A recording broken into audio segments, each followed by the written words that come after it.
د ملي مقاومت د جبهې له ځواکونو سره په نښته کې 28 تنه طالبان ووژل شول.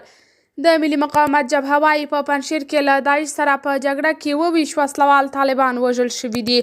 د ملي مقاومت جبهې د بهرنیو اړیکو مشر علي مسیم نظري د جمعې په ورځ د جون په 26مه په یوه ټویټ کې لیکلي چې د پنجشنبې په شپه د پنجشیر 3 ولسوالۍ د دغې جبهې د ځواکونو او طالبانو ترمنځ د سختو نښتو شاهدې وې.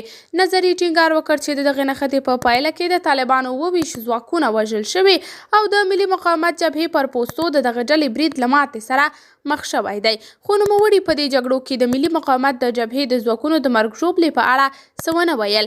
سیمه ییزو سرچینو هم په شوتل او نابا او رخ ولسوالیو کې نښتې تایید کړي دي. طالبانو تر اوسه د دغه ادعاو په اړه څه نه دي ویلي. په پنجشیر کې په دې وروستیو کې نښتې زیاتې شوي او په تېره یوه اونۍ کې د ملا برادر او ملا یعقوب په ګډون لوړپوړو طالب چارواکو دغه ولایت ته سفرونه کړي دي. قدرمنو لیدونکو، تاسې د دې موضوع په هکله څه نظر لرئ؟ کمنټ کې شریک او چینل سبسکرایب کړئ.